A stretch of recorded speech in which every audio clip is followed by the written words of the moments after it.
બ્રિજમાં આગળ વાત કરીએ તો અમદાવાદના વસ્ત્રાલમાં ભારે કન્ટેનરથી રોડ બેસી ગયો। રહેણાંક વિસ્તારમાંથી પસાર થઈ રહ્યું હતું વિશાળ કન્ટેનર।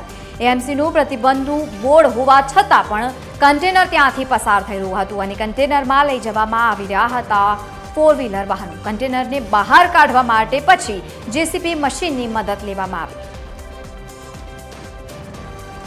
તો એક તરફ પ્રતિબંધ હોવા છતાં પણ ભારે જે વાહનો છે તે એમકેમ પસાર થતા રોજ દેખાતા જ હોય છે। વધુ એકવાર આવી ઘટના પ્રકાશમાં આવી છે। કન્ટેનર જુઓ આપ જે પ્રમાણેની અત્યારે પરિસ્થિતિ।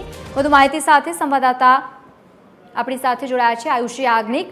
આયુષી, પ્રતિબંધ હોવા છતાં પણ વારંવાર આવા પ્રકારની ઘટનાઓ બનતી હોય છે। આ કન્ટેનર ફસાઈ ગયું અને ત્યારબાદ જેસીબીની મદદ લેવાઈ। બિલકુલ લવલી, જે રીતે વસ્ત્રાલ વિસ્તારની આ ઘટના છે કે જ્યાં જે હેવી કન્ટેનર છે કે જે રસ્તા પરથી પસાર થયું અને તેની સાથે જે આ મસ્ત મોટા જ્યાં ખાડા જેવું હતું ત્યાં ફસાઈ ગયું હતું।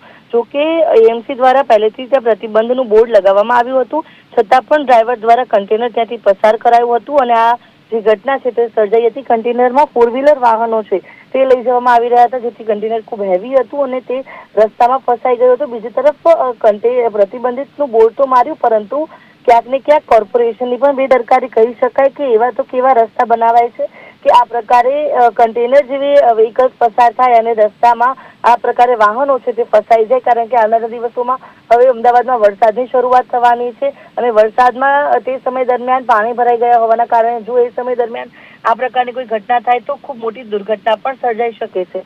ત્યારે કન્ટેનરને બહાર કાઢવા માટે જેસીબી મશીનની મદદ લેવાઈ હતી અને આ જે કન્ટેનર છે તેને બહાર કઢાયું હતું। સમગ્ર માહિતી સાથે જોડાવા બદલ